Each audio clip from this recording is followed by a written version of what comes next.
अस्सलाम वालेकुम। आज का हम चैप्टर जो स्टार्ट कर रहे हैं, ये पहला लेक्चर है उसका प्रोटीन्स के बारे में। इसमें हम देखेंगे कि हम प्रोटीन्स ऑब्टेन कहाँ से करते हैं और उनको डाइजेस्ट कैसे करते हैं और फिर एब्जॉर्ब कैसे करते हैं। तो ये मेटाबॉलिज्म के टॉपिक के अंदर मैं ये 3 कोर्सेज को कवर करूंगा टॉपिक्स को। सोर्स कि भाई वो जो प्रोटीन कहाँ से हम ले सकते हैं बॉडी में, ठीक है, कि भाई उसको खाने के कौन कौन से मेथड हैं, बड़े किन फूड्स में प्रोटीन मिलेगा।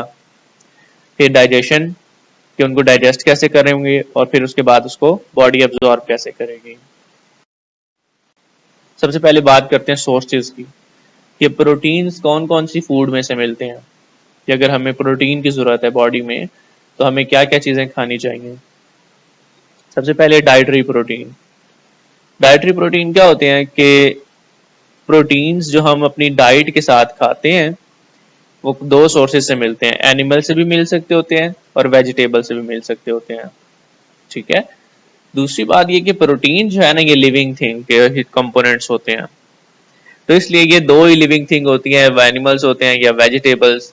इसके साथ फ्रूट्स भी कह सकते हैं, लेकिन फ्रूट्स में ना ज़्यादा अमाउंट कार्बोहाइड्रेट्स की होती है, तो इसलिए ये 2 चीज़ें हैं, एनिमल्स और वेजिटेबल्स।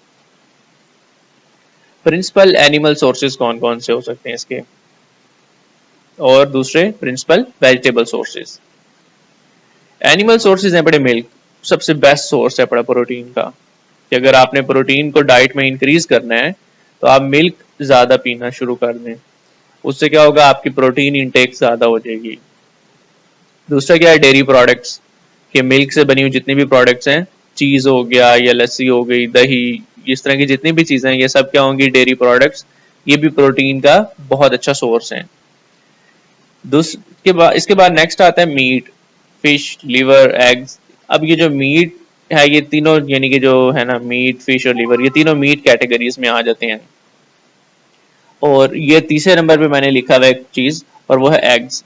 एग्स बहुत ही अच्छा सोर्स होगा प्रोटीन का, कि जो उसकी एग वाइट होती है वो प्योर प्रोटीन होती है, एल्ब्यूमिन। प्रिंसिपल वेजिटेबल सोर्सेज क्या होते हैं, सीरियल्स होते हैं, ठीक है, जितनी भी गंदम वगैरह होते हैं इनमें भी कुछ अमाउंट में प्रोटीन होता है। पल्सेस होते हैं, पल्सेस होते हैं फलियों वाली चीजें, जैसे दालें, पीज, वो भी फलियों वाले कैटेगरी में आ जाएगा। बीन्स, नट्स, इन सब में क्या होता है, प्रोटीन काफी अमाउंट में होती है। डाइजेशन कैसे करते हैं हम इसकी, डाइजेशन का तरीका क्या होगा, हम इन सब चीजों को पहले खाएंगे, माउथ में क्रश करेंगे, और फिर उसके बाद क्या होगा, वो स्टोमक में जाएगा और फिर आगे डाइजेशन स्टार्ट होगी। तो सबसे पहली डाइजेशन कहाँ पे होगी, माउथ में। अब जब माउथ का हमने एनालिसिस किया तो पता चला कि यहाँ पे कोई प्रोटियोलिटिक एंजाइम नहीं होता, ठीक है। तो यहाँ पे अगर क्वेश्चन बन सकता है एमसीक्यू के, कि माउथ में कौन सा एंजाइम होता है, या क्या माउथ में डाइजेशन ऑफ प्रोटीन होती है, तो माउथ में डाइजेशन ऑफ प्रोटीन नहीं हो सकती, लेकिन एक और काम होता है माउथ में, और वो क्या होता है, च्यूइंग। च्यूइंग च्यूइंग में क्या होता है कि इसमें डाइजेशन को मदद मिलती है, लेकिन ये एज सच कोई डाइजेशन का प्रोसेस नहीं है। हम इसको चबा के क्या करते हैं, चीजों को क्रश कर देते हैं, कि जो हमने पिछले पेज पे देखी है सारी, उन सब चीजों को चबाना पड़ता है। मिल्क को अलावा बाकी सबको क्या करना पड़ता है, क्रश करना पड़ता है दांतों से।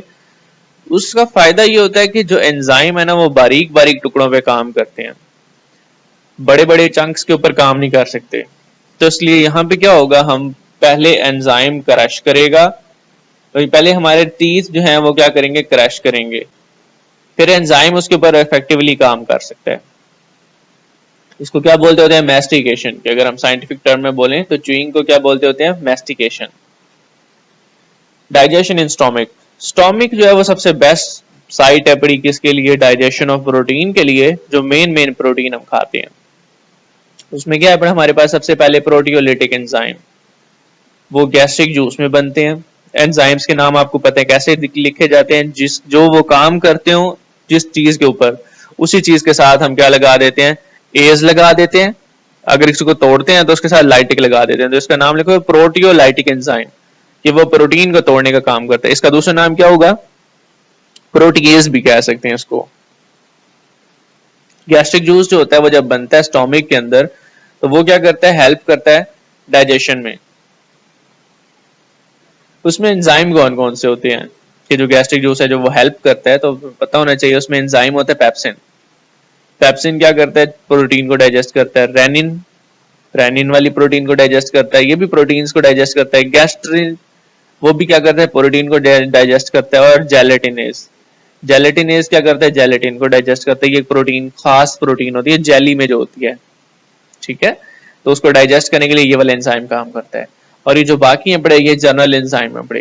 रेनिन मिल्क को डाइजेस्ट करता है। डाइजेशन इन डोडेनम, अब स्टोमिक में ये सारी डाइजेशन हो गई, ये इन एंजाइम ने किया, पेप्सिन, रेनिन, इन सब ने कर दी। अब क्या होगा? वो जो डाइजेस्टेड सारी फूड है पड़ी, वो आगे चलती जा रही है और किधर चली जाएगी? अब वो ड्यूडेनम में। ये स्मॉल इंटेस्टाइन का पहला पोर्शन होता है। प्रोटियोलिटिक एंजाइम जो है, इसकी अगर बात करें तो पैंक्रियाटिक जूस में बनते हैं। ये जो ड्यूडेनम है ना, इसमें जो एंजाइम आते हैं वो कहाँ से आते हैं? हमारे जो पैंक्रियाज है वो बनाता है, वहां से आता है। और उसको क्या करते हैं? वो डाइजेशन में हेल्प करते हैं। एंजाइम ट्रिप्सिन की बात करते हैं यहाँ पे। जो कौन कौन से एंजाइम, यानी कि जो ऊपर मैंने मेंशन किया ना पैंक्रियाटिक जूस, इसमें कौन कौन से एंजाइम होते हैं? इसमें होता है ट्रिप्सिन होता है, बहुत इंपॉर्टेंट 3 एंजाइम है पड़ा यहाँ पे। इसको आगे हम स्टडी करते हैं इसकी इंपॉर्टेंस के बारे में। काइमोट्रिप्सिन होता है, कार्बोक्सीपेप्टाइडेज, इलास्टेज और कोलेजिनेज। इनके नामों से पता चल रहा है कि ये कोलेजिन को डाइजेस्ट करेगा, ये इलास्टिन प्रोटीन को डाइजेस्ट करेगा, कार्बोक्सिलिक एसिड वालों को डाइजेस्ट करेगा, और ये जर्नल एंजाइम है पड़ा, ये सबको कर सकता है। अब डिटेल में देखते हैं digestion of protein in stomach को। वो पहले हमने ओवरव्यू देखा था, अब एंजाइम्स के बारे में देखते हैं वो काम क्या करते हैं, फिर कैसे डाइजेशन करते हैं। रोल ऑफ पेप्सिन हमने पढ़ा है। सबसे पहला जो मशहूर एंजाइम है अपना स्टोमिक का, वो है पेप्सिन। पेप्सिन जो है वो सिक्रीट होता है एज एन इनएक्टिव जाइमोजिन। जाइमोजिन क्या होता है? एंजाइम की इनएक्टिव फॉर्म, ये लिखा हुआ है इनएक्टिव जाइमोजिन कहते होते हैं ऐसा एंजाइम जो इनएक्टिव हो, ठीक है, उसको अभी एक्टिवेटर की जरूरत हो। और उसका नाम क्या होता है? पेप्सिनोजिन। यानी कि जेन लगा दिया जाए तो वो क्या होगा? जाइमोजिन फॉर्म होगी। पेप्सिन उसकी एक्टिवेटेड फॉर्म होगी और उसकी जाइमोजिन फॉर्म क्या होगी? पेप्सिनोजिन। पेप्सिनोजिन को हाइड्रोलाइज किया जाता है किसमें? स्टोमिक में। पेप्सिनोजिन को तोड़ते हैं, इसके अंदर एक चीज एक्स्ट्रा लगी होती है, एक्टिवेटर आके उसमें से वो क्या करता है? वो लॉक खोल देता है। और वो लॉक खोलने का मतलब वो हाइड्रोलाइज करता है और क्या करता है? किसकी मदद से? HCl। स्टोमिक में HCl बनता है जो पेप्सिनोजिन के ऊपर अटैक करता है और पेप्सिनोजिन को क्या करता है? उसका लॉक खोल देता है। यानी कि लॉक खोलने के लिए यहाँ पे हम क्या करेंगे? इसका वर्ड हाइड्रोलाइज, उसको तोड़ेगा और उसका लॉक ओपन कर देगा, जिसकी वजह से क्या होगा? पेप्सिन बन जाएगा, वो जेन उसमें से टूट जाएगा। इटसेल्फ टू एक्टिव फॉर्म कौन सी? पेप्सिन के। पेप्सिन टूट बनेगा किसके साथ? कि HCl या पेप्सिन दोनों। ये अगर यानी कि पहले HCl पेप्सिनोजिन को तोड़ेगा और वो पेप्सिन बनेगा, फिर पेप्सिन जो होगा ना आगे पेप्सिनोजिन को एक्टिवेट कर सकता है। कि भाई पहले स्टोमिक में सिर्फ क्या होता है? अकेला पेप्सिनोजिन होता है। पहले HCl इसको खोलता है और पेप्सिन बनाता है। जब एक बार पेप्सिन बन जाता है तो फिर पेप्सिन दोबारा क्या कर सकता है? इसको एक्टिवेट कर सकता है, पेप्सिनोजिन को। फिर HCl की जरूरत नहीं होती। तो इसका मतलब HCl की बहुत थोड़ी सी अमाउंट चाहिए होगी। एक बार वो सिर्फ रिएक्शन को स्टार्ट कर दे, फिर बाकी पेप्सिन खुद भी कर सकता है काम, ठीक है। ये इसका मैंने फ्लो चार्ट डायग्राम बना दिया कि प्रोटीन्स जो होते हैं, प्रोटीएज और पेप्टोन्स, प्रोटियोज और पेप्सोन, इन दोनों एंजाइम्स के साथ रिएक्शन करते होते हैं, ठीक है।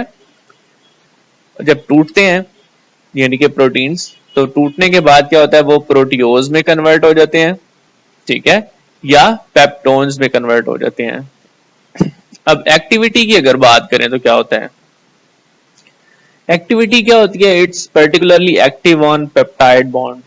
ये जो हमने पढ़ा है ऊपर पेप्सिन, ये काम किसके ऊपर करता है? पेप्टाइड बॉन्ड के ऊपर। आपको पता होगा प्रोटीन के अंदर पेप्टाइड बॉन्ड होता है।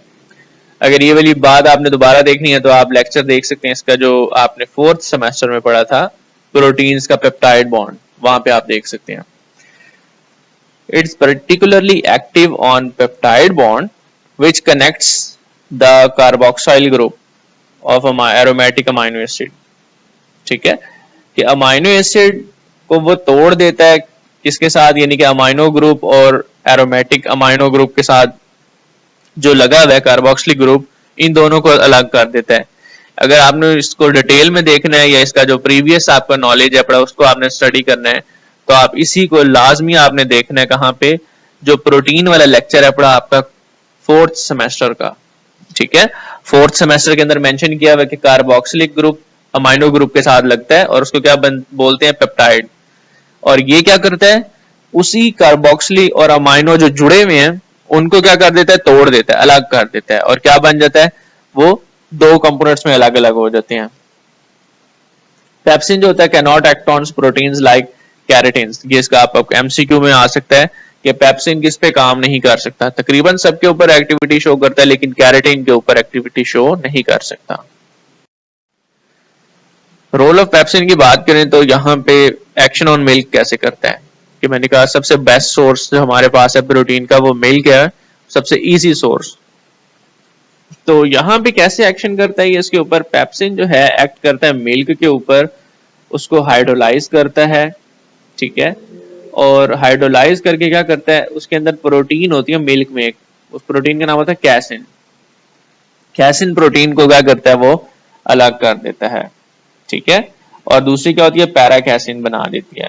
ये दो क्या होते हैं, कैसिन को तोड़ता है और क्या करता है, पैराकैसिन और वह प्रोटीन में कन्वर्ट कर देता है। आपने सुना होगा जो जिम करते होते हैं साथ वो प्रोटीन सप्लीमेंट यूज करते हैं, तो उसमें ना वह प्रोटीन बहुत ज्यादा इंपॉर्टेंट होती है। तो वे प्रोटीन किससे बनती होती है, मिल्क से बनती होती है। कि मिल्क में दो होती है, कैसिन होती है और क्या होती है, वे होती है। तो ये जो पेप्सिन है ये क्या काम करता है, वेह को अलग कर देता है और कैसिन को अलग कर देता है। ठीक है, पैराकैसिन जो होती है इज प्रेसिपिटेटेड एज कैल्शियम उसके साथ अटैच हो जाता है। ठीक है, कि ये कैसिन प्रोटीन जो है ना ये अपने सॉल्ट की फॉर्म में अलग हो जाती है। बॉडी क्या करती है, उसके साथ कैल्शियम अटैच करवा देती है। ये जो एंजाइम है पड़ा ये क्या करता है, इसके साथ कैल्शियम को अटैच करवाता है। तो ये क्या होती है, दूध में से अलग हो जाती है। यानी कि जैसे दूध खराब हो जाता है ना, जैसे हम पनीर बनाते हैं उसमें क्या होता है, उसमें सॉलिड अलग हो जाता है, वैसे ये सॉलिड अलग हो जाएगा लेकिन किसकी फॉर्म में, कैल्शियम के साथ अटैच फॉर्म में। तो इसका नाम बनेगा कैसिन प्रोटीन बन जाएगी कैल्शियम सॉल्ट ऑफ किसके, पैराकैसिन। तो इसका नाम क्या होगा, पैराकैसिनेट। एट नाम के आखिर में आ रहा है तो आपको नजर आ रहा होगा ये नेगेटिव चार्ज वाला होगा, यानी कि यहाँ पे ये न्यूट्रल है, ये अपना एक H रिमूव करेगा और क्या बन जाएगा, नेगेटिव। नेगेटिव होने की वजह से ये क्या करेगा, कैल्शियम के साथ अटैच हो सकता है। अच्छा, नेक्स्ट फिर हम देखते हैं digestion of protein in stomach के टॉपिक में हमने रेनिन के बारे में पढ़ रहे थे। रेनिन दूसरा एंजाइम है, बड़ा एब्सेंट होता है एडल्ट ह्यूमंस में। ठीक है, लेकिन सर्टेन अमाउंट होती है रेनिन एक्टिविटी किसमें, बेबीज और इन्फेंसी, यानी कि जब वो बेबीज होते हैं, छोटे बच्चे होते हैं, उनके अंदर होती है। लेकिन जो वैसे रेनिन है बड़ा ये कहाँ पे होता है, हर्बीवोर्स में होता है, जो घास खाने वाले जानवर होते हैं जैसे गाय भैंसे इस तरह की इन चीजों में होता है। तो उसमें हमें रेनिन भी वही काम करता है जो पेप्सिन करता होता है। ठीक है, मैंने मेंशन किया दिया इन कार्क, यानी कि गाय के जो बच्चे होते हैं, it is secreted in zymogen form. ठीक है, प्रोरेनिन, कि उसके नाम के आखिर में साथ क्या लगा दिया, प्रो, कि जो जाइमोजन फॉर्म है उसके साथ दो ही वर्ड होंगे, या तो जन लगाए हुए होंगे या फिर उसके साथ क्या लगा होगा, नामों के साथ प्रो लिखा हुआ होगा। प्रोरेनिन, रेनिन से पहले वाली फॉर्म, उसको एक्टिवेट करता है वो स्टोमक के अंदर और क्या बनाता है, rennin. It act as on casein, वो जो हमने पहले मेंशन किया कि दूध में दो प्रोटीन होती है, कैसिन होती है, तो वो कैसिन पे काम करता है, उसको पैराकैसिन बनाता है। इमीडिएटली प्रेसिपिटेटेड बाय कैल्शियम, कि कैल्शियम की वजह से वो प्रेसिपिटेट आउट हो जाती है और टुकड़े टुकड़े बन जाते हैं। Thus it also coagulate milks like pepsin, बिल्कुल पेप्सिन की तरह काम करता है। Optimum pH for the activity इसकी होती है 4। और इसी के साथ एक इंटरेस्टिंग जो पॉइंट है पड़ा वो ये है पड़ा, ये जो रेनिन है ना, यही ये जो यहाँ पे मेंशन किया हुआ काल्फ में होता है, तो इन्हीं के जो स्टोमक है पड़ा वहां से रेनिन को एक्सट्रैक्ट करके और उससे फिर क्या बनता होता है, चीज बनता होता है। ये जो चीज हम पिज्जा के ऊपर यूज करते होते हैं या बाकी की जो होती है इटालियन डिशेस उसमें हम यूज करते हैं, तो उसको बनाने का तरीका क्या होता है, यही एनिमल्स में से क्या एक्सट्रैक्ट कर लेते हैं हम, यही वाला रेनिन एक्सट्रैक्ट करते हैं। ये बहुत इंपॉर्टेंट एंजाइम है अपना इंडस्ट्री के अंदर, कि ये रेनिन क्या करता होता है, फिर आगे चीज बनाने में हेल्प करता है। कि दूध में चीज ये मिला दिया जाए और फिर कुछ टाइम के बाद उसमें क्या बन जाता है, चीज बन जाता है, वो जो मोज़रेला चीज हम यूज करते हैं। नेक्स्ट है बड़ा गैस्ट्रिसिन। गैस्ट्रिसिन एंजाइम जो है ये क्या करता है, ये भी सिक्रीट होता है गैस्ट्रिक जूस में, ह्यूमन एज एन इनएक्टिव जाइनोजिन की फॉर्म में एक्टिवेट होता है, ये भी HCl के साथ।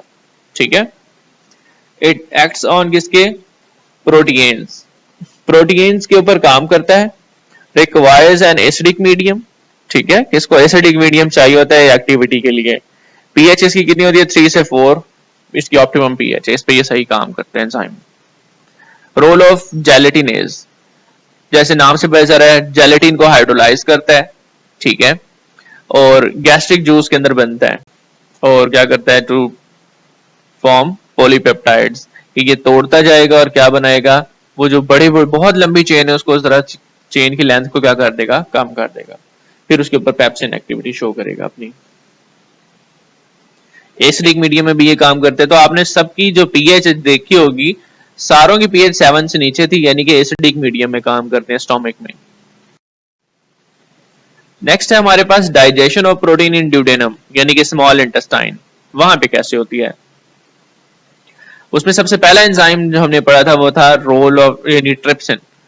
ट्रिप्सिन इंतहाई इंपॉर्टेंट 3 एंजाइम है अपना, सिक्रीट होता है एज एन इनएक्टिव जाइमोजिन की फॉर्म में, इनएक्टिव जाइमोजिन की फॉर्म में सिक्रीट होगा, और फिर उसके बाद नेक्स्ट जो है